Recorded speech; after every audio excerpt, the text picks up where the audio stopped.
Guys কি খবৰ আপোনালোকৰ? আশা কৰোঁ সকলোৰে ভাল। নতুন বছৰ যিহেতু সকলোৰে ভালেই হ'ব, ভাল হ'লেই ভাল। এয়া মই আজি বনাবলৈ লৈছোঁ মেথি শাকৰ পকৰি। যিসকলে মেথি শাক খাব নিবিচাৰে বা সৰু ল'ৰা ছোৱালীয়ে পকৰিৰ লগত মিহলাই দিলে খাবলৈ ভাল পায়, সেই গতিকে আজি মই মেথি শাকৰ পকৰি বনাম। আপোনালোকক মই দেখাই আছোঁ। এতিয়া মই মেথি শাকখিনি ভালদৰে বাছি ল'ম। এয়া মেথি শাকখিনি মই ভালদৰে ধুই ল'লোঁ। ধুই এতিয়া মিহি মিহিকৈ কুটি ল'ম। মিহি মিহিকৈ কুটি লৈছোঁ। ইয়াত মই বল এটাত কুটি ল'ম।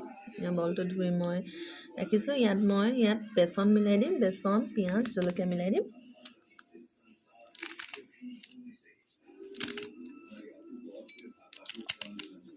এয়া মেথি শাকখিনি কুটি অলৰেডি হৈ গ'ল আৰু পিঁয়াজো কুটি ল'লোঁ, জলকীয়া কুটি ল'লোঁ। ইয়াত মই বেচনখিনি মিলাই দিম। বেচনখিনি মিলালে মোৰ ৰেচিপি ৰেডি হৈ যাব।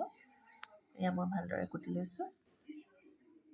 বেচন দি ইয়াত মই নিমখ দি দিলোঁ আৰু ইয়াত হালধি দিছোঁ কালাৰ আহিবৰ কাৰণে আৰু জলকীয়া দিছোঁ। এইখিনি মই ভালদৰে এতিয়া পানী দি মিহলাই সানি ল'ম। এইখিনি মই ভালদৰে ফেটি ল'ম।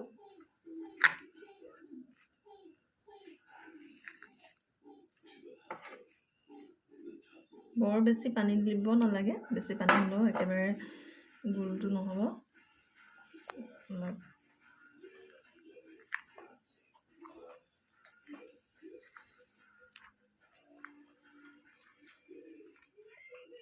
এইখিনি গোটেইখিনি ফেটি মিহলাই ল'ব লাগিব। মেথি শাকখিনি ইয়াত মিহলি যাব লাগিব বেচনত।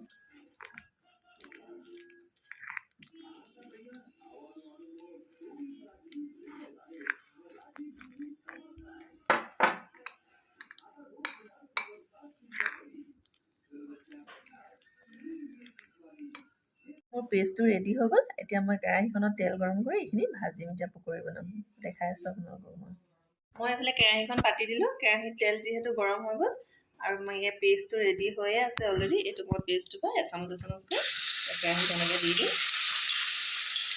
গোল গোলকৈ দি দিম, গোল গোলকৈ দিম। দীঘলীয়াকৈ বনালে দীঘলীয়াকৈ বনাব পাৰে। সেইটো মই ইয়াত এইটো গোল গোলকৈ বনাইছোঁ।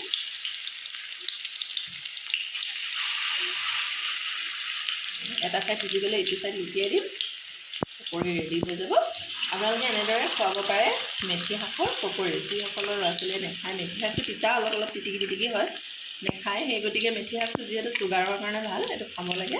সৰুৰ পৰা আদি কৰি ডাঙৰলৈকে খাবলৈ ভাল। খালে নিজৰ হেল্থৰ কাৰণে ভাল। সকলো বস্তুৱে খাব লাগে। সেই গতিকে এনেকৈ আপোনালোকে ট্ৰাই কৰিব পাৰে। মই এইটো চাইড লুটিয়াই দিম এতিয়া। পকৰি ৰেডি হৈ গ'ল। এয়া মেথি শাকৰ পকৰি। আপোনালোকে এনেদৰে ট্ৰাই কৰিব পাৰে। যিহেতু মেথি শাক খাবলৈ তিটিকি লাগে, সৰু ল'ৰা ছোৱালীয়ে নাখালে এনেদৰে খুৱাবলৈ চেষ্টা কৰোঁ। সেই গতিকে আপোনালোকক ভিডিঅ'টো মই আগবঢ়ালোঁ।